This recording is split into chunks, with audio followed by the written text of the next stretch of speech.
The fluorescent lights of the convenience store buzzed overhead like trapped insects, casting everything in a sickly yellow glow that made my reflection in the glass door look ghostly. I pressed my palm against the cool surface, steadying myself as another wave of dizziness washed over me. 3 double shifts this week, and my body was starting to revolt. "You okay, Emma?" Mrs. Chen's voice cut through the hum, her concern genuine despite the late hour. "Fine," I lied, forcing a smile that felt like cracking glass. "Just need some air." The November wind hit my face the moment I stepped outside, carrying with it the smell of rain-soaked asphalt and something else. Expensive cologne, leather, and danger. I'd learned to recognize that scent in the past month. Learned to associate it with the weight of gold on my finger and the cage I now called life. My thumb automatically went to the ring, twisting it nervously. 3 carats of blood money that sparkled even in the dim streetlight. A shackle disguised as a promise. A black SUV idled at the curb, windows tinted so dark they seemed to swallow light. My stomach clenched. He'd sent someone to watch me again. Always watching, always waiting. Like a predator studying prey it had already caught but refused to devour. I walked past the vehicle, my worn sneakers silent on the wet pavement, and headed toward the bus stop. Independence. That's what I told myself these midnight walks represented. The illusion that I still had choices, that the contract I'd signed hadn't signed away every fragment of autonomy I possessed. The bus shelter reeked of urine and desperation, a perfume I'd grown accustomed to in my 23 years of surviving rather than living. I sat on the cold metal bench, pulling my threadbare jacket tighter. Designer clothes hung in the penthouse closet. Silk, cashmere, things that cost more than my mother's medical bills, but I couldn't bring myself to wear them. They felt like costumes for a role I never auditioned for. My phone vibrated, a text from an unknown number, though I knew exactly who it was. He never saved his contacts, never left trails. "You're working too hard." My fingers trembled as I typed back. That was the deal. I keep my job. 3 dots appeared, disappeared, appeared again. The power play of someone who controlled when and how we communicated. The deal was marriage. "You're my wife now. Act like it. Wife." The word tasted like copper in my mouth, like biting down on aluminum foil. We'd been married for exactly 4 weeks, and he'd never touched me. Not once. The ceremony had been clinical. A judge's office, 2 witnesses I'd never seen before, and vows that meant nothing to either of us. "I can't have children," he'd told me that first night, his voice flat, emotionless, as if reporting the weather. "The doctors were very clear, so whatever fantasies you have about trapping me with a pregnancy, forget them." I'd laughed then, a sound sharp enough to cut. "You think that's what I want? A baby with a man who bought me like property?" Something had flickered in his dark eyes. Surprise, maybe, or respect, but it vanished as quickly as it came, replaced by that impenetrable mask he wore like armor.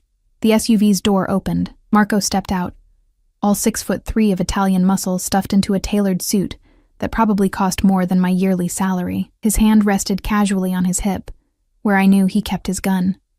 "Mrs. Salvatore," he said, his accent turning my new name into something foreign. "The boss wants you home. I have a shift until 6, not anymore." Marco's smile didn't reach his eyes. He called Mrs. Chen, generous severance package. Very generous. Heat flooded my chest, fury so intense I tasted it. He had no right. He has every right. You're his wife. Marco opened the back door, waiting. "Please don't make this difficult." I wanted to run. God, how I wanted to sprint into the darkness and never look back. But the contract sat in a safe somewhere, pages upon pages of legal jargon that boiled down to one simple truth: my mother's life for my freedom.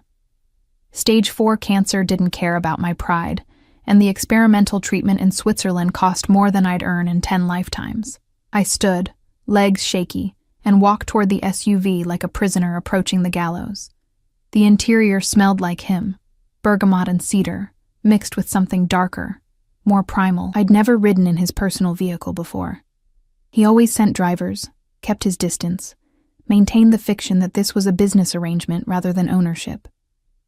But tonight, as Marco pulled into traffic, I noticed details I'd missed before. A jacket draped over the seat beside me, still holding the warmth of his body. An empty coffee cup in the holder, lipstick-free. He took it black, no sugar, like everything else in his life. And there, on the floor, a single playing card, the King of Spades. My fingers itched to pick it up, but I didn't dare. Everything in Dante Salvatore's world had meaning, and I wasn't fluent enough in his language to understand what this card represented. The penthouse loomed ahead, all glass and steel jutting into the sky like a middle finger to the laws of physics and good taste. Top floor, naturally. Dante Salvatore didn't do anything by halves. Marco escorted me through the lobby, where the night concierge nodded with the kind of deference reserved for royalty or mobsters. The elevator ride was silent, tension thick enough to choke on. I counted the floors, watched the numbers climb, and wondered, not for the first time, if I'd survive this marriage intact. The doors opened directly into the penthouse. No hallway, no chance of escape. Just straight into the belly of the beast. He stood by the floor-to-ceiling windows, silhouetted against the city lights like a dark angel surveying his kingdom. His suit jacket was gone, sleeves rolled up to reveal forearms corded with muscle and marked with scars I'd glimpsed, but never asked about. A tumbler of amber liquid dangled from his fingers, catching the light. "Leave us," he said without turning. Marco vanished with the efficiency of someone who knew better than to linger. The silence stretched, taut as a wire ready to snap. I counted my heartbeats, 1, 2, 3, waiting for him to speak, to explain why he'd ripped away the one piece of normalcy I'd managed to keep. "You looked pale on the security feed," Dante finally said, his voice low, controlled, swaying on your feet. "I'm fine. You're exhausted." He turned then, and the full force of his attention hit me like a physical blow. Dark eyes that missed nothing, a face too beautiful to belong to someone so dangerous, and a mouth that had never smiled in my presence. "When did you last eat?" The question surprised me. This morning, maybe?" "Maybe." He repeated the word like it offended him. "Marco!" The door opened immediately. Marco had been waiting, of course. "Have the chef prepare something light. Soup, bread, nothing heavy." Dante's gaze never left my face. "And call Dr. Russo. Tell him to come by tomorrow morning." "That's not necessary," I protested, but my voice sounded weak even to my own ears. It wasn't a request, Emma. The way he said my name, with possession, with certainty, made my skin prickle. "You're my responsibility now. I take care of what's mine. What's mine, not who." "What?" "I don't need a doctor," I insisted, crossing my arms. "I need you to stop controlling every aspect of my life." Something dangerous flashed across his features. There and gone so quickly I might have imagined it. He crossed the space between us in 3 strides, moving with the predatory grace of a man accustomed to violence.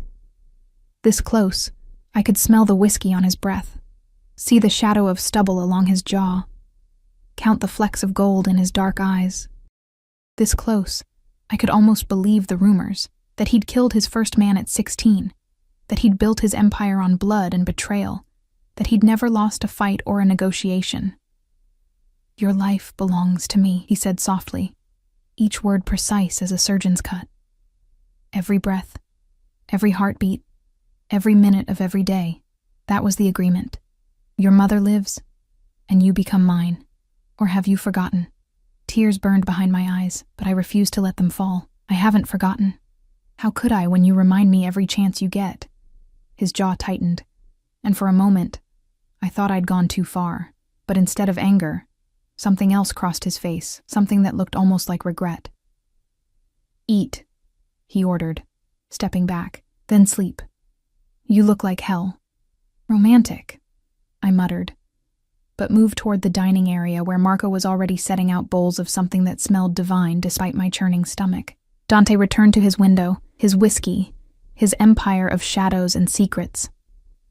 I sat at the massive marble table, alone despite the company, and forced down spoonfuls of soup I couldn't taste. My phone buzzed again, another text, this time from my mother's nurse. "Treatment is going well. Doctor says she's responding better than expected." "You're a miracle worker, Emma." "Not a miracle worker. Just a woman who'd sold herself to save the only person who'd ever loved her unconditionally." I glanced at Dante, still standing guard over the city like a dark sentinel. Did he ever sleep? Did he ever let down that carefully constructed armor and just feel? "Why did you marry me?" The question escaped before I could stop it. He didn't turn. "You know why?" The contract was very clear. "No, I mean..." I struggled to articulate the confusion that had plagued me since the ceremony. "You're Dante Salvatore. You could have anyone. Models, actresses, women who actually want to be here. Why me? Why some broke college dropout working double shifts at a convenience store?" The silence that followed felt alive, breathing with possibility and danger. When he finally spoke, his voice carried a weight I didn't understand. "Because you're the only one who looked at me with fear and defiance in equal measure. Because you didn't want this, didn't want me. And that honesty is rarer than you know."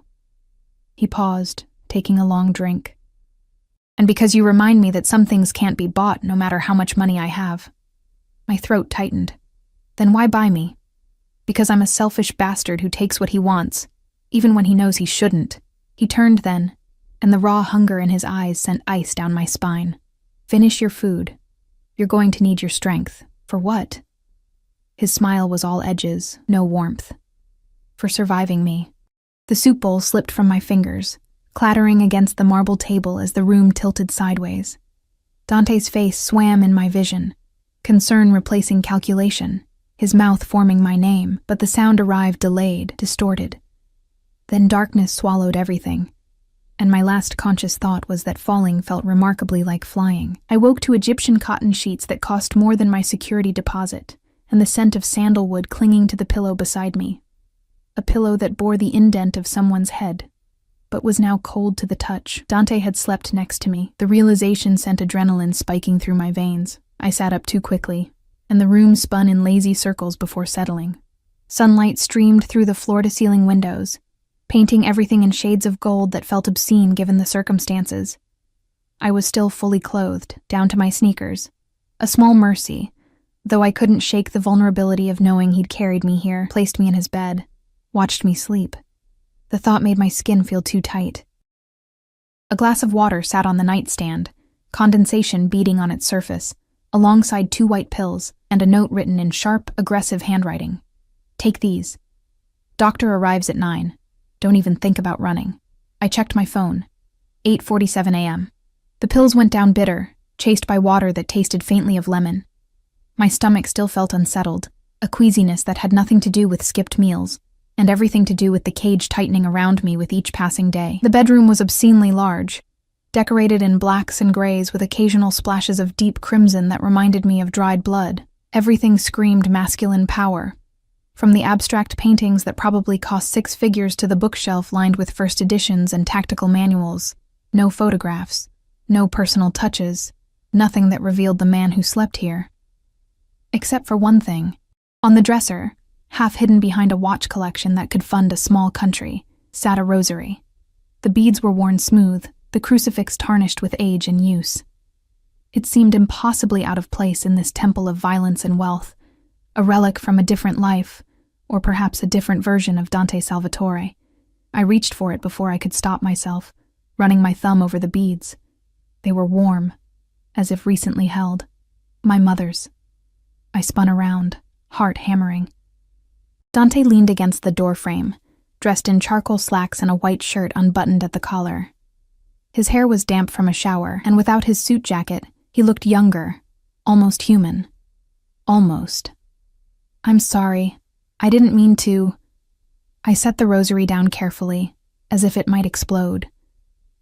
"She died when I was 12. He pushed off the frame and crossed to the dresser, picking up the rosary with a gentleness that seemed alien on a man built for brutality. Told me to pray every day that God would protect me if I kept faith.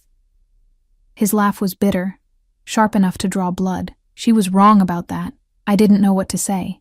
Sympathy felt insulting. Silence felt cruel. So I settled for truth. My father left when I was 6. Said he couldn't handle the responsibility. I used to pray he'd come back, that he'd realize he made a mistake. I met Dante's gaze. He never did. Something shifted in the air between us. A recognition of shared wounds that neither of us wanted to acknowledge. "How do you feel?" he asked. pocketing the rosary, like I fainted in front of a crime lord and woke up in his bed. His mouth twitched. Not quite a smile, but close enough to surprise me. Technically, you're married to the crime lord. Changes the optics considerably. Does it? I challenged, because from where I'm standing it feels exactly the same. The almost smile vanished. Dr. Russo will be here soon. He's discreet, thorough, and knows better than to discuss his patients with anyone, including me, unless it's life-threatening. And if I refuse to see him, Dante's expression hardened into something carved from marble. Then I'll have Marco hold you down while he examines you. Your choice, Emma. Easy or difficult. Rage flared hot in my chest. You're unbelievable. I'm concerned. He stepped closer, and I hated how my body responded. Muscles tensing, breath catching, every nerve ending suddenly aware of his proximity. You haven't been eating properly. You work yourself to exhaustion. You fainted in my arms last night and I could feel every rib when I carried you to bed. His hand lifted, hovering near my face but not quite touching. So yes, you'll see the doctor. And yes, you'll do exactly what he tells you. Because I'm your property, I spat. Because you're my wife. The way he said it, with conviction, with possession, made something dangerous curl in my lower belly. And I protect what's mine. The intercom buzzed, fracturing the moment. Dr. Russo is here, sir. Marco's voice crackled through the speaker. Dante's hand dropped. Behave, he warned, then left me alone with my spiraling thoughts, and the ghost of his warmth still lingering in the air. Dr. Russo was exactly what I expected. Late 50s, impeccably dressed, with kind eyes that had seen too much and asked too few questions. He set up his equipment in the bedroom with practiced efficiency, while Marco stood guard at the door like a particularly well-armed statue. Mrs. Salvatore, Dr. Russo greeted me with a slight Italian accent. Your husband mentioned you've been feeling unwell?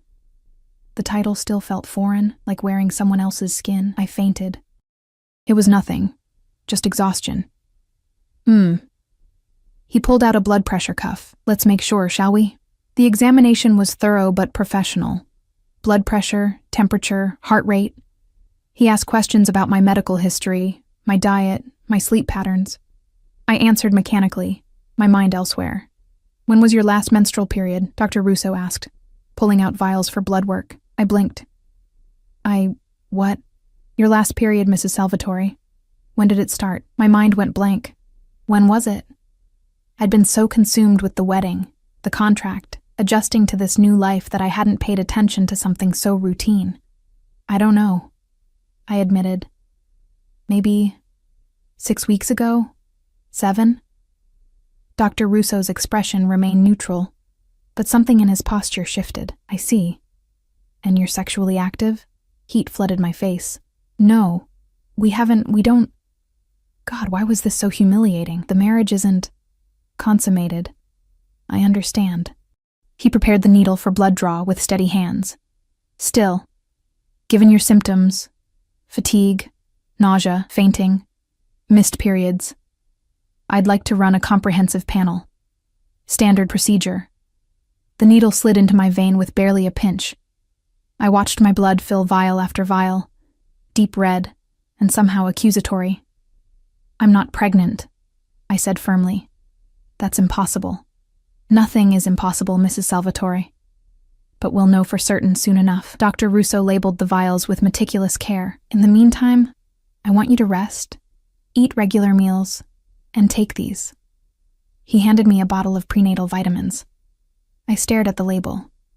You're not listening. I can't be pregnant. We've never... Consider it preventative care. His smile was gentle but firm. Your iron levels are likely low, and these will help regardless. I'll have the results tomorrow morning. Until then, take care of yourself. He packed up his equipment and left me sitting on the bed, holding a bottle of vitamins for a baby that couldn't possibly exist. Dante found me on the terrace an hour later, staring at the city sprawled below like a living organism. The wind carried the smell of rain and exhaust, a perfume of normalcy that felt like mockery. What did the doctor say? He asked, leaning against the railing beside me but maintaining careful distance. That I need rest and regular meals. I kept my eyes on the skyline, Nothing serious. Emma. The single word held a command I couldn't ignore. I turned to face him, this beautiful monster I'd bound myself to. He thinks I might be pregnant. The words tasted absurd, which is impossible, obviously, since we've never touched each other. But he's running tests anyway, just to be thorough. I expected dismissal, maybe annoyance at the doctor's incompetence. Instead, Dante went perfectly still, the kind of stillness predators adopt before they strike. Pregnant, he repeated, voice carefully neutral. It's ridiculous, I know. You told me yourself you're sterile. And even if you weren't, we haven't... I gestured vaguely between us. So clearly it's something else. Stress, maybe, or have you been with anyone else? The question hit like a slap. Excuse me? Before the wedding. After. Any time. His dark eyes pinned me in place. Have you been with another man? Fury erupted, white hot and consuming. How dare you? You bought me, forced me into this marriage, and now you're accusing me of what exactly? Cheating on a husband who won't even look at me. I look at you. His voice dropped to something dangerous, intimate. I look at you constantly, Emma. Every moment you're in my sight, I can't look away. The confession stunned me into silence. But I need to know, he continued, stepping closer. If there's a possibility, any possibility, that you're carrying another man's child, I need to know now. There's no one else. The admission felt like surrender. There hasn't been anyone in over a year. My life was work and taking care of my mother and trying to keep my head above water. Romance wasn't exactly a priority. Something fierce and possessive flashed in his eyes. Good. Good? I laughed, the sound bordering on hysterical. That's all you have to say? I just told you I'm completely alone in the world except for a dying mother and a husband who treats me like an acquisition, and your response is good? You're not alone. He reached out, his fingers brushing my cheek with unexpected tenderness. You have me. I don't want you, I whispered, even as my body betrayed me by leaning into his touch. Liar. His thumb traced my lower lip, and my breath hitched. Your body knows what your mind refuses to accept. You feel it too. This thing between us, this pull. I did feel it. God help me. I felt it every time he entered a room. Every time his gaze found mine across the penthouse. Every time I caught his scent on the sheets we'd never shared until last night, but feeling and wanting were different animals. And I refused to confuse the two. The doctor said he'd have results tomorrow. I managed, pulling back before I did something stupid like kiss him. Until then, can we please just pretend this is a normal marriage where the husband doesn't interrogate his wife about her reproductive status? Dante's hand dropped. There's nothing normal about us, Emma. The sooner you accept that, the easier this will be. He left me on the terrace, and I wondered if easier was just another word for broken. That night, I lay in the guest room I'd claimed as my own, staring at the ceiling and trying not to think about the man sleeping one door away. The penthouse was silent, except for the occasional creak of expensive architecture settling, but my mind screamed with possibilities I didn't want to consider. Pregnant. Impossible. Sterile. Blood tests. Tomorrow. The words spun in circles until I wanted to scream. My phone buzzed. Can't sleep either. I stared at Dante's text, then at the wall separating us. How did he know? Stop thinking so loud, came another message. You're keeping me awake. Despite everything, I smiled. Maybe you should try counting sheep. I tried. They all look like you. My heart did something complicated in my chest. This version of Dante, playful, almost vulnerable, felt more dangerous than the cold crime lord who'd bought me. Go to sleep, Emma. Tomorrow changes nothing, but he was wrong. Tomorrow changed everything. Dr. Russo arrived at exactly 9 a.m., his expression professionally neutral in a way that made my stomach knot with dread. I sat in the living room, fingers twisted together, while Dante stood by the window, his usual position, his usual watchfulness, except today, his shoulders carried a tension I'd never noticed before. Mr. and Mrs. Salvatore, Dr. Russo began, setting his briefcase on the coffee table. I have your results. The silence stretched impossibly long. I counted heartbeats. Mine racing, Dante's probably steady as ever. and waited for confirmation of what I already knew. Stress, anemia, exhaustion. Something fixable with rest and vitamins and time away from this gilded prison. Mrs. Salvatore, you're pregnant, approximately 6 to 7 weeks based on hormone levels. The world tilted sideways. That's impossible, I heard myself say, though my voice sounded distant, hollow. He's sterile. The doctors said, medical impossibilities happen more often than you'd think. Dr. Russo's tone remained maddeningly calm. Sterility isn't always absolute. Sometimes it's simply severe infertility, and under the right circumstances. He trailed off delicately. I turned to Dante, expecting denial, anger, accusations. Instead, he stood frozen, face drained of color, staring at the doctor like he'd spoken in a language Dante couldn't comprehend. You're certain? Dante's voice came out rough, barely controlled. The blood work is definitive. Congratulations. Dr. Russo pulled out paperwork. I'll need to schedule an ultrasound to confirm viability and dating, but based on these numbers, everything looks healthy. Mrs. Salvatore, you'll need to start prenatal care immediately. Stop. I stood abruptly, legs shaking. Just stop. This doesn't make sense. We've never touched each other. Never. So either those tests are wrong or... Memory hit me like a freight train. The wedding night. I'd been so exhausted, so emotionally wrung out from the ceremony and the contract and the reality of what I'd done. Dante had given me a drink, whiskey, he'd said, to calm my nerves. I'd woken up the next morning in his bed with no memory of how I got there, my clothes rumpled, my body aching in ways I'd attributed to stress. You drugged me. The accusation fell between us like a guillotine blade. That first night, you gave me something, and then you... No. Dante crossed the distance in 2 strides, gripping my shoulders. Emma, no. I would never... I gave you a sedative because you were hysterical, but I didn't touch you. I swear on my mother's grave I didn't touch you. Then explain how I'm pregnant. Tears streamed down my face, hot and furious. Explain how your sterile body somehow got me pregnant when we've never had sex. Dr. Russo cleared his throat uncomfortably. Perhaps I should give you both some privacy. No. Dante's grip tightened fractionally. Stay. I want you to explain to my wife exactly how conception works, since she seems to think I'm a liar. Mr. Salvatore, explain it. The command cracked like a whip. Dr. Russo sighed, pulling out a medical diagram I absolutely did not want to see. Mrs. Salvatore, conception doesn't always require full intercourse. If there was any intimate contact, even partial, even brief. There wasn't, I insisted. But doubt crept in like poison. Had there been? The wedding night was a blur of champagne and panic, and Dante's hand steadying me when I stumbled. And then nothing. Just blank space where memories should be. Emma. Dante's voice softened, and somehow that was worse than his anger. Look at me. I did, searching those dark eyes for deception and finding only raw honesty that terrified me more than any lie. I didn't sleep with you, he said slowly, each word deliberate. But I did. I stayed with you.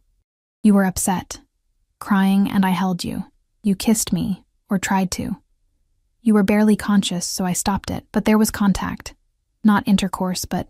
He swallowed hard. Enough, apparently. The memory surfaced like something drowning. Dante's mouth on mine, my hands fumbling with his belt, his voice rough with desire and restraint as he'd pulled away. Not like this. Not when you won't remember. Oh God. The baby is yours, I whispered, the reality crushing me beneath its weight. The baby is ours. His hands slid from my shoulders to cradle my face. And that changes everything. Dr. Russo gathered his things with practiced efficiency. I'll schedule the ultrasound for next week. In the meantime, rest, take your vitamins, and avoid stress as much as possible. He paused at the door. This is good news, Mr. Salvatore. I know the previous diagnosis was difficult. After he left, silence swallowed the penthouse whole. Dante stood inches away, hands still framing my face, looking at me like I'd just handed him the world on a silver platter. And maybe I had. A child. The one thing he'd been told he could never have, growing inside me. I need air, I managed, pulling away from his touch. Emma, please, just give me a minute. I fled to the terrace, gulping down November wind that tasted like freedom I'd never have. Pregnant. With Dante Salvatore's baby. The impossibility, the irony, the sheer cosmic joke of it all made me want to laugh and scream in equal measure. A life was growing inside me, a tiny, impossible life that shouldn't exist but did. And I had no idea what that meant for the cage I'd walked into willingly. Dante found me 20 minutes later, carrying a blanket and 2 cups of tea I hadn't asked for but desperately needed. "You'll catch cold," he said, draping the cashmere over my shoulders. I accepted the tea wordlessly, letting the warmth seep into my frozen fingers. "I know you're scared," Dante continued, leaning against the railing beside me. "I know this wasn't part of the plan. For either of us. But Emma, I meant what I said. This changes everything." "How?" I turned to face him. "How does it change anything? I'm still trapped in a marriage I didn't want. You still own me. The only difference is now I'm carrying your child, which makes me even more of a prisoner." Pain flashed across his features, raw and unexpected. "Is that really what you think? That I see you as a prisoner? What else am I supposed to think? You bought me, Dante. My mother's life for mine. That's not marriage. That's ownership with legal paperwork." He set down his tea with deliberate care, and when he looked at me again, something fierce burned in his eyes. "You want to know why I really married you? Why you, out of all the women who would have jumped at the chance to be Mrs. Salvatore? You said I was honest, that I didn't want you. That's part of it." He stepped closer, crowding me against the railing but not touching. "But the truth? I've been watching you for months, Emma. Since before your mother got sick. Since before I ever approached you with the contract." I slid down my spine. "What?" "You worked at that convenience store every night. 12-hour shifts, studying during breaks, saving every penny for tuition you'd never afford. And every Friday you'd buy flowers, cheap grocery store carnations, and take them to your mother." His hand lifted, brushing a strand of hair from my face. "You were so tired you could barely stand, but you'd sit by her bed and read to her. Shakespeare, Dickinson, Whitman. Poetry she probably didn't understand anymore, but you read anyway." Tears burned my eyes. "You had no right to watch me. I had no right to want you either. But I did. I do." His thumb traced my cheekbone. "You were this bright, stubborn light in a world that's only ever shown me darkness. And when I learned about the experimental treatment, when I saw the bills piling up and the defeat in your eyes, I couldn't walk away. So you played savior?" Bitterness coated my tongue. "How noble." "I played monster." His smile was self-deprecating, cruel. "I gave you an impossible choice and called it mercy. I forced you into a marriage you didn't want because I'm too selfish to let you go. There's nothing noble about what I did, Emma. But I won't apologize for it, because having you here, carrying my child," he pressed his forehead to mine, "it's the closest to redemption I'll ever get." My breath caught. This close, I could see the gold flecks in his dark eyes, the small scar above his left eyebrow, the vulnerability he never showed anyone else. "I don't know how to do this," I whispered. "Any of this. Being your wife, being pregnant, living in this world you've built from violence and fear. Then we'll learn together." His lips brushed my temple, feather-light. "I don't know how to be a husband. I definitely don't know how to be a father.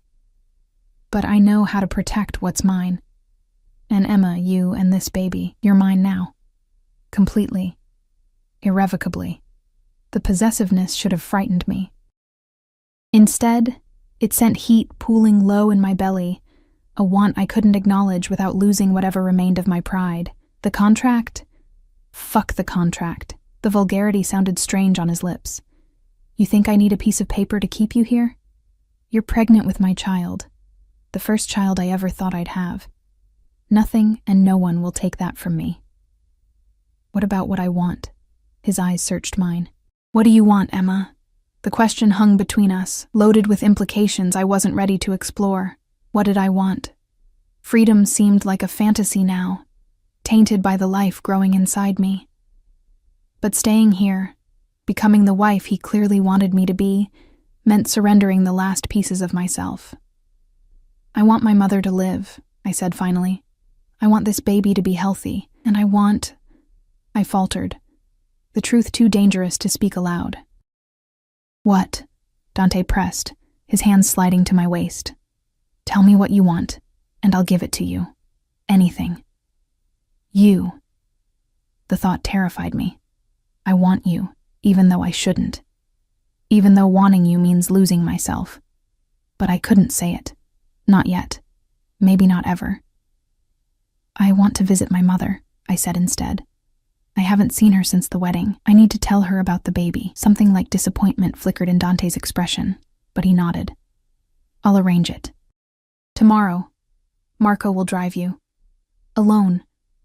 Emma, if you meant what you said about giving me what I want, then give me this. One afternoon with my mother. Just us. No guards, no surveillance, no reminders that I'm your possession. I met his gaze steadily. Please. The internal war played across his face. Control versus concession. Fear versus trust. Finally, he exhaled slowly. 4 hours. Marco drops you off and picks you up. You don't leave the facility grounds. His hand settled over my still flat stomach. Possessive and protective. And you take care of yourself and our baby. Those are my terms. It wasn't freedom, but it was close enough. Okay. I agreed. Dante's thumb traced circles on my abdomen through the fabric of my shirt, his expression softening into something almost tender. A baby, he murmured, like testing the word. Our baby. The way he said, our, with wonder, with certainty, made my traitorous heart skip. I was in so much trouble. I lay in my guest room bed, one hand on my stomach, trying to wrap my mind around the impossible. A life. A tiny cluster of cells that would become a person, half me and half Dante Salvatore, the most dangerous man I'd ever met. My phone buzzed. Are you okay? I stared at Dante's text, then typed back.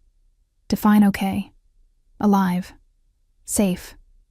Not hating me quite as much as this morning. Despite everything, I smiled. I never hated you. No? Hating you would be easier than whatever this is. 3 dots appeared. Disappeared, reappeared. Finally, I know the feeling. I hesitated, fingers hovering over the keyboard, then wrote, Thank you. For letting me see my mother tomorrow. Thank you for carrying my child, for giving me something I thought I'd lost the right to want. The raw honesty stole my breath. This version of Dante, vulnerable, almost broken, scared me more than the crime lord ever had. Good night, Dante. Good night, Emma. Sleep well. Both of you. I set the phone aside and closed my eyes, one hand still protective over my abdomen. And for the first time since this nightmare began, I felt something that wasn't quite hope, but lived in the same neighborhood. Maybe we could survive this. Maybe surviving could become something more. The care facility smelled like antiseptic and dying dreams. A scent I'd grown to associate with my mother's slow fade from the world. Marco dropped me at the entrance with a warning look that said more than words ever could. 4 hours. Don't make him come looking for you. I nodded, clutching the flowers I'd bought. Real roses this time, deep red and obscenely expensive. Purchased with Dante's black card because my own account had exactly $47 left. The irony wasn't lost on me. Mom was in the solarium, sunlight painting her fragile frame in shades of gold that made her look almost healthy. Almost. But the wheelchair told the truth, as did the oxygen tube snaking beneath her nose and the way her hands trembled when she reached for me. Emma. Her voice cracked with emotion. Oh, sweetheart, look at you. I knelt beside her chair, burying my face against her shoulder the way I had as a child, and let myself cry. Not the careful, controlled tears I'd shed in the penthouse, but deep, wrenching sobs that came from somewhere primal and desperate. Shh, baby. I've got you. Her fingers stroked my hair with the same gentleness she'd shown when I was 5 and afraid of thunderstorms. Tell me what's wrong. Where did I even start?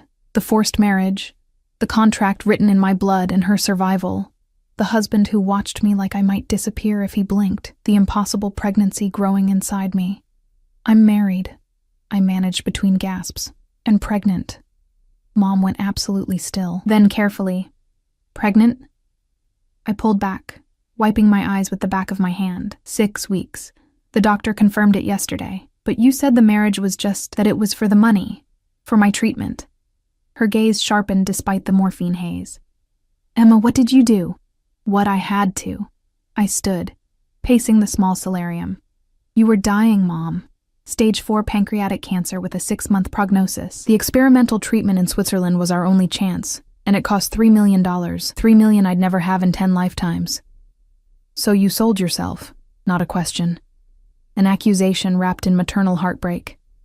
"I saved you." I spun to face her. "Dante Salvatore offered me a contract.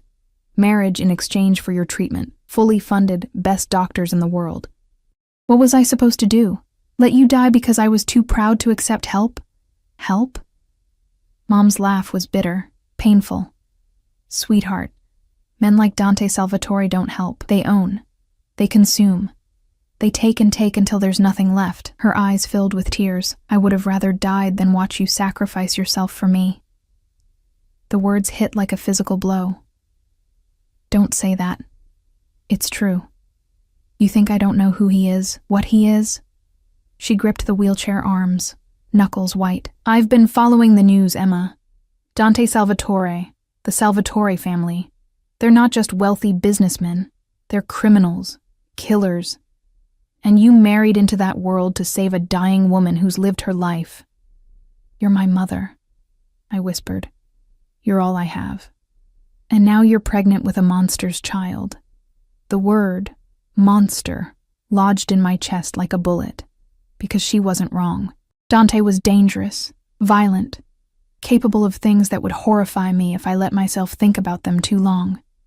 But he was also the man who'd held me while I cried, who'd given me space when I needed it, who'd touched my stomach with such reverence it made my heart ache.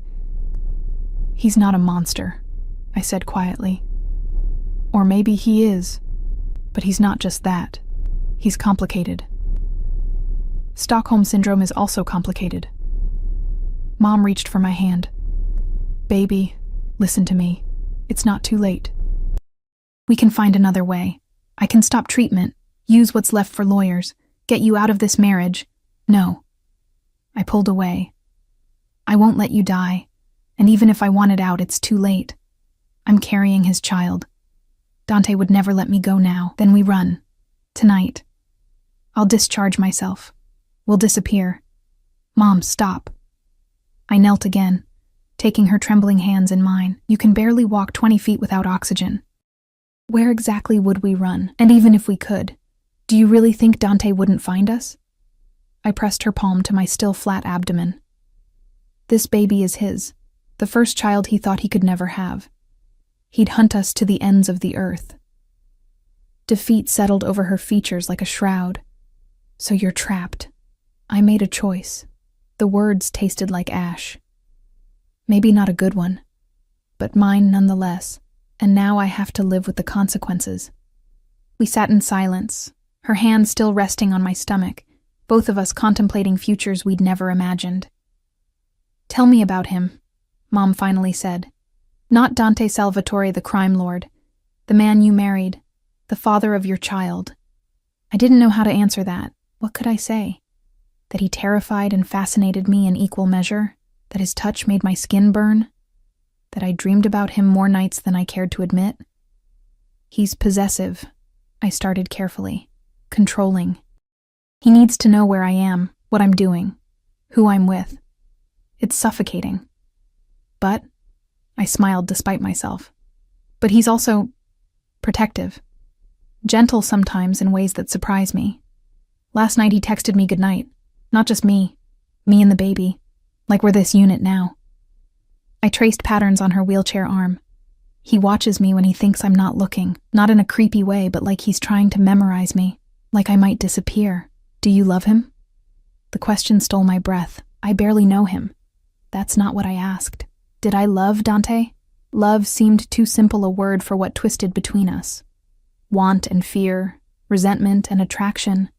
The gravitational pull of two damaged people circling each other like binary stars. "I don't know," I admitted. "But I feel something, and it terrifies me." Mom squeezed my hand. "Then be careful, sweetheart. Men like him don't love, they obsess. An obsession destroys everything it touches." 3 hours passed too quickly. We talked about everything and nothing, the baby's due date, potential names, whether the treatment was working. It was, miraculously, mundane things that felt sacred given the circumstances. When Marco texted that he was 15 minutes out, panic clawed at my throat. I wasn't ready to leave this bubble of normalcy, to return to the gilded cage and the complicated man waiting there. I'll visit again soon, I promised, kissing Mom's forehead. And I'll bring pictures from the ultrasound. Emma, she caught my wrist as I turned to leave. Whatever happens, remember, you're stronger than you think, stronger than him. Don't let him break you. I nodded, not trusting my voice, and fled before the tears could start again. Marco waited by the SUV, expression unreadable behind designer sunglasses. The drive back was silent, tension thick enough to choke on. I watched the city blur past, feeling the walls close in with every mile. My phone buzzed. How was your visit? Dante? Of course he'd been watching the clock, counting down the minutes until I returned to him. Good. Mom's doing well. Treatment is working. And you? How are you feeling? The genuine concern in his words made my chest tight, tired, emotional, pregnant. Marco will have you home in 10 minutes. I have something for you. Curiosity warred with exhaustion. What kind of something? You'll see. The penthouse felt different when I walked in. Warmer somehow, more lived in. Dante stood in the living room, hands in his pockets, looking almost nervous in a way that seemed impossible for a man who commanded empires. Close your eyes, he said. Dante, please. Trust me. I shouldn't have. Every survival instinct screamed not to show vulnerability to a predator. But I closed my eyes anyway, feeling his hand take mine, warm and calloused, as he led me through the penthouse. Okay, he murmured. Open them. The guest room I'd claimed as my sanctuary had been transformed. The bland corporate furniture was gone, replaced with pieces that looked antique, hand-carved, beautiful. The walls were now a soft sage green, and where there had been nothing hung original artwork. Not abstract modernist pieces, but landscapes and portraits that felt warm, human. But it was the corner that made my breath catch.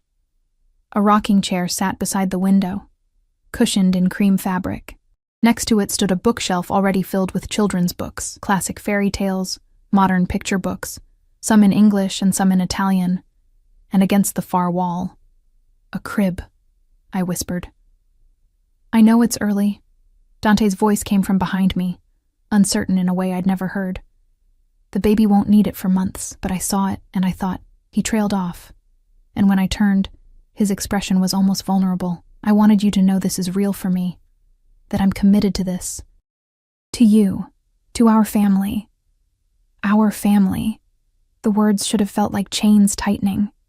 Instead, they felt like a lifeline. You did this today, while I was gone? I had help. An interior designer who specializes in nurseries, apparently. His mouth quirked. She assured me everything is baby-safe, non-toxic, developmentally appropriate. I have no idea what any of that means, but she seemed very confident. A laugh bubbled up, unexpected and genuine. It's beautiful, really. You can change anything you want. Colors, furniture, whatever. This is your space, Emma. Yours and the baby's. He stepped closer, hand settling on my lower back. I want you to feel at home here. This isn't my home. The words came automatically, defensive. It could be. His thumb traced circles through my shirt. If you let it. If you let me. He stopped, jaw tightening. I'm not good at this. Feelings, vulnerability, asking instead of taking. But I'm trying, Emma. For you. For our child. I turned in his arms, tilting my head back to meet his gaze. This close, I could see the fear hiding beneath his control. The desperate hope he tried to mask with commands and possession. Why does this matter so much to you? I asked. The baby. Yes, I understand. It's something you thought you'd never have. But me? Why do you care if I feel at home here? Dante's hand lifted to cup my face, his touch achingly gentle. Because somewhere between watching you read poetry to your dying mother and carrying you to bed after you fainted in my arms, I stopped seeing you as a means to an end. His forehead pressed to mine. You've become the end itself, Emma. The thing I want most. And that terrifies me more than any bullet or blade ever has. My heart hammered against my ribs. Dante, you don't have to say anything. His lips brushed my temple. I know you don't feel the same. How could you? I bought you, trapped you, turned your life into a cage.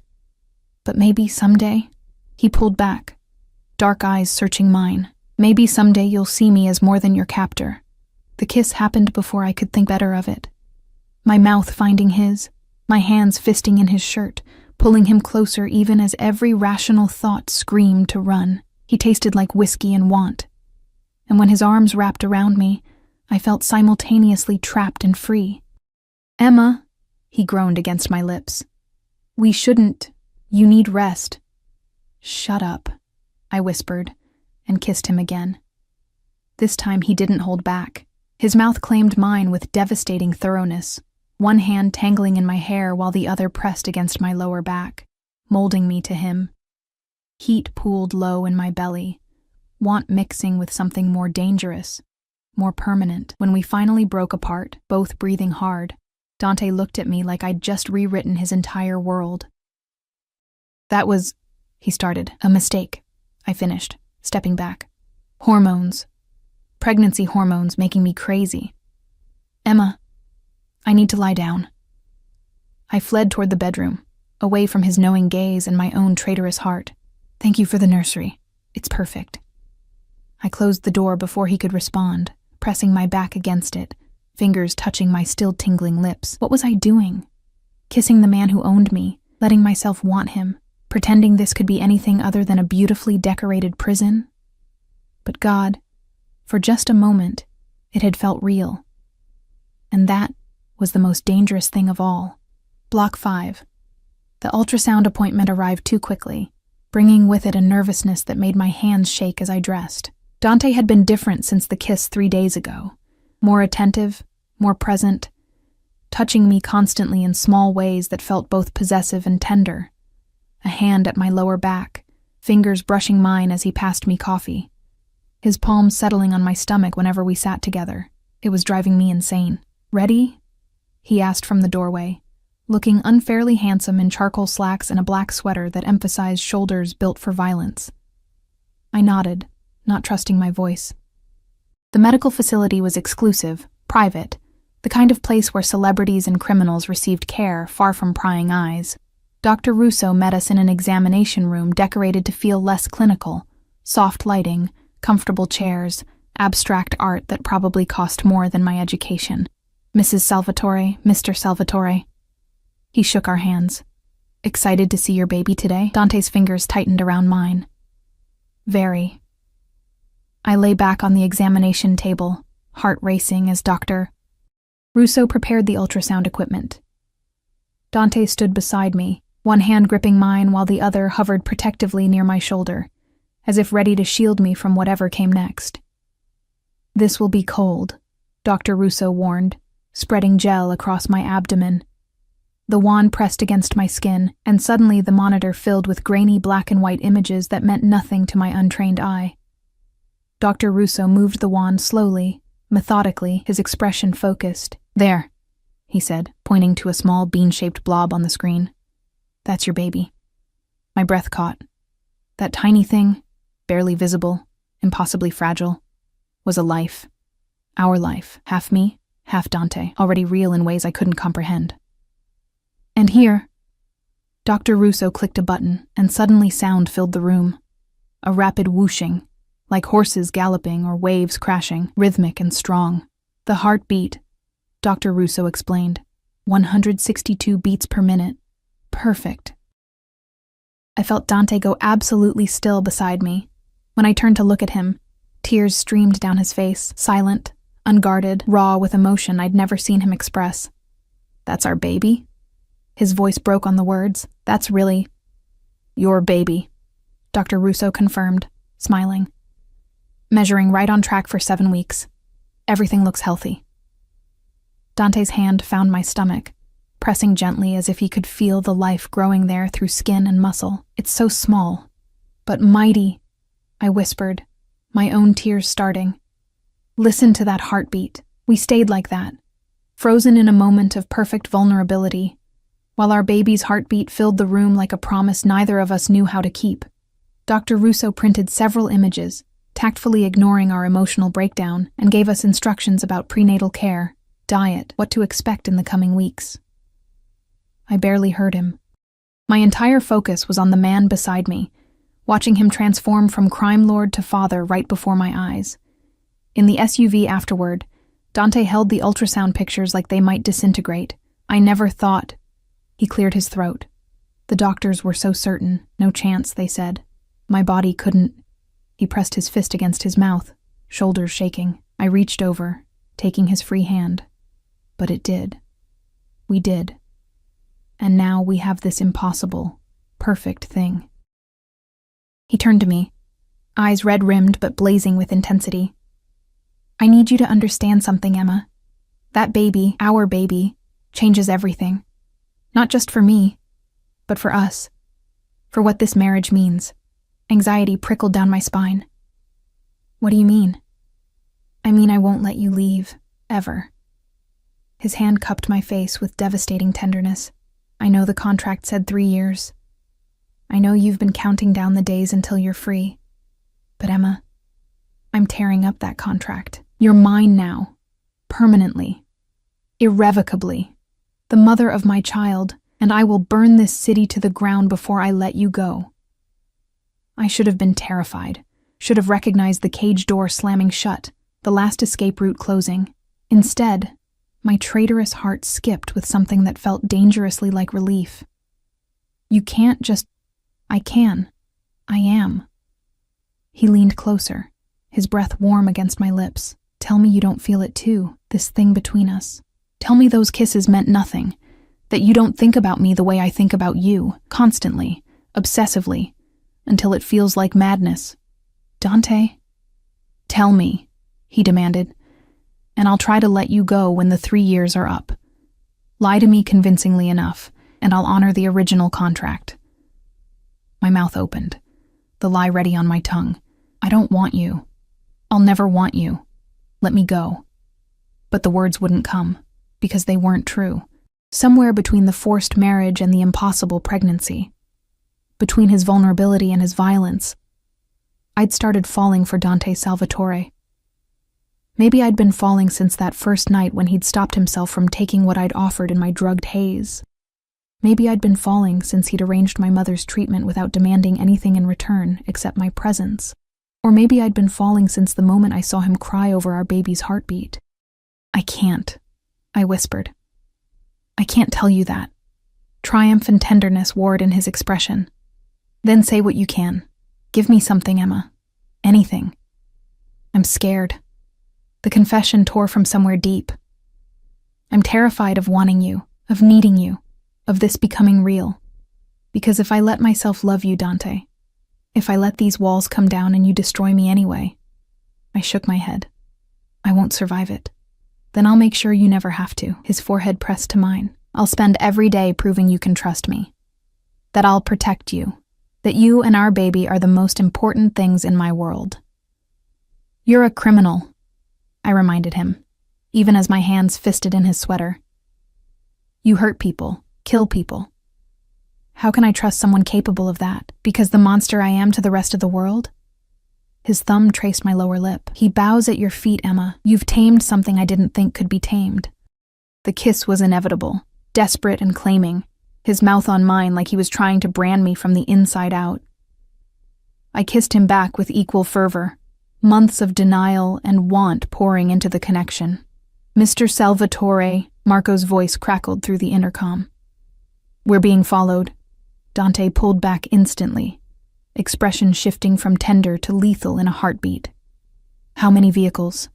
2. Black sedans, tinted windows. They picked us up, leaving the medical facility. My blood ran cold. What does that mean? It means someone knows about the baby. Dante's hand moved to his hip, where I knew he kept a gun. and they're either very brave or very stupid. He pressed the intercom. Lose them. Take the route through the warehouse district. Copy that. The SUV accelerated, and I gripped the armrest as Marco wove through traffic with practiced precision. Dante pulled me against his side, his body a shield between me and the window. Who would follow us? I asked, voice shaking. Rivals, enemies, take your pick. I've made plenty over the years. His jaw clenched. But they made a mistake targeting you. Targeting our baby. The violence in his voice should have frightened me. Instead, I felt protected, safe despite the danger literally chasing us through city streets. Marco took a sharp turn, then another, the pursuing vehicles falling back but not disappearing. My heart hammered against my ribs, and I pressed one hand protectively over my stomach. It's okay, Dante murmured, pressing a kiss to my temple. I've got you. Both of you. The warehouse district loomed ahead, abandoned buildings and empty lots, perfect for either escape or ambush. Marco navigated the maze of streets with expert skill, finally pulling into a garage beneath one of Dante's properties. The metal door slammed shut behind us, sealing us in darkness before emergency lighting flickered on. Stay here, Dante commanded, but I grabbed his arm. Don't leave me. Something in my voice, fear, need, vulnerability, made him pause. Emma, please, don't leave me alone. Not now. He pulled me from the SUV, keeping me tucked against his side as Marco and two other armed men I hadn't noticed emerged from the shadows. They moved with military precision, checking exits, securing the perimeter. All clear, boss, one of them reported. Dante nodded, but his arm stayed locked around me. Double the security at the penthouse. I want eyes on every entrance, every street within 3 blocks. And find out who was in those sedans. Already on it, Marco assured him. The elevator ride to the penthouse felt endless, tension radiating from Dante in waves. The moment we were inside, he guided me to the couch, kneeling in front of me to check for injuries I didn't have. I'm fine, I insisted. We're fine. This time. His hands shook as they framed my face. But Emma, you need to understand, now that people know about the baby, you're a target. The wife of Dante Salvatore carrying his heir, that makes you the most valuable commodity in the city. Every enemy I have will see you as leverage. The reality of what I'd stepped into crashed over me like a wave. So what do? We adapt. Increased security, limited outings. Marco with you at all times when I can't be. His thumb traced my cheekbone, and you learn to shoot. I blinked. What? I won't always be there to protect you. So you'll learn to protect yourself and our baby. His expression was granite. Starting tomorrow, you train with my security team. Basic self-defense, firearms, situational awareness, non-negotiable. Part of me wanted to argue, to insist this was insane. But the rational part, the part that had felt those vehicles following us, that understood what Dante's world really meant, knew he was right. Okay, I agreed. I'll learn. Relief flooded his features. Thank you. We sat in silence, processing the day. The joy of seeing our baby's heartbeat. The terror of being hunted. The reality that our lives had fundamentally changed in ways neither of us had anticipated. I'm sorry, Dante finally said, for dragging you into this world, for putting you in danger. You gave me a choice, I reminded him. Maybe not a fair one, but a choice nonetheless. My mother's life or my freedom. I chose her. I chose this. My hand covered his where it rested on my knee. And I'm choosing to see this through, for our baby, I hesitated. For us. Us, he repeated, like the word was sacred. I like the sound of that. Don't get used to it. I still reserve the right to hate you on Tuesdays. His laugh was surprised, genuine. Only Tuesdays? I'm feeling generous. He pulled me into his arms, and I let myself sink into his warmth, his strength, the promise of protection, even when that protection came wrapped in violence. I love you, he whispered against my hair. I know it's too soon, too fast, too complicated. But Emma, I love you. I think I've loved you since I first saw you buying those cheap flowers for your mother, exhausted but still trying so hard to be strong. My breath caught. 3 words I'd never expected to hear from him, loaded with meaning I wasn't ready to unpack. "You don't have to say it back," he continued. "I just needed you to know, whatever happens, however this ends, you need to know that you're loved, completely, irrevocably." Tears streamed down my face because he'd used the same words to describe his possession, his claim on me. But now they meant something different, something real. "I don't know if I love you yet," I admitted. "But I feel something big and terrifying and impossible to ignore." I pulled back to meet his gaze. "And maybe that's enough. For now." "It's more than enough." He kissed me softly, reverently, like I was something precious instead of something bought. "It's everything." 6 months later, I stood in the nursery we'd built together, one hand on my swollen belly as our daughter kicked enthusiastically. The room had evolved from Dante's initial surprise into something we'd created as a team. Soft yellows and grays, hand-painted murals of Italian countryside, furniture we'd chosen together during rare afternoons when his world allowed normalcy. My mother had visited last week, walking without oxygen for the first time in 2 years, the experimental treatment having worked a miracle none of us expected. She'd held my hands and told me I looked happy. And the terrifying thing was, I was. Dante entered the nursery, coming up behind me to wrap his arms around my enlarged middle. "Talking to her again? She's very chatty today." I leaned back against his chest. "I think she has your stubborn streak. Poor child." He pressed a kiss to my neck. "Doomed from the start. We'd gotten married again 3 months ago. A real ceremony this time, with my mother present and vows we actually meant. The original contract sat in a safe somewhere, torn to pieces but kept as a reminder of where we'd started. I still trained with Marco twice a week, though my growing belly made certain maneuvers impossible. I could shoot, fight, protect myself and our daughter when needed. The shadows of Dante's world hadn't disappeared, but I'd learned to navigate them, to find light in the darkness. "I have something for you," Dante said, pulling a small box from his pocket. Inside sat a ring, not the ostentatious diamond from our contract marriage, but something simple, elegant, beautiful, a sapphire surrounded by smaller diamonds set in platinum. "It was my mother's," he explained. "The only thing of value she owned. I want you to have it, to remember that love can exist even in the darkest places." I let him slide it onto my finger beside my wedding band, and it fit perfectly. "I love you," I said, the words finally easy instead of terrifying. "I love you, Dante Salvatore, and I choose you every day, even on Tuesdays." His kiss was answer enough, tender and claiming, promise and possession, everything we'd become wrapped in a single moment. Our daughter kicked again, as if celebrating her parents finally figuring out what had been obvious to everyone else, that the forced marriage had become real love, that the cage had become home, that sometimes the most impossible things were exactly what we needed. "Ready to meet her in 3 months?" Dante asked, his hand joining mine on my belly. "Terrified," I admitted, "but ready. We'll figure it out together." He turned me in his arms, dark eyes full of the vulnerability he only showed me. "Everything. Together." "Together," I agreed. And for the first time since this whole impossible journey began, I believed it. The monster had been tamed by love, and I had been freed by choosing to stay.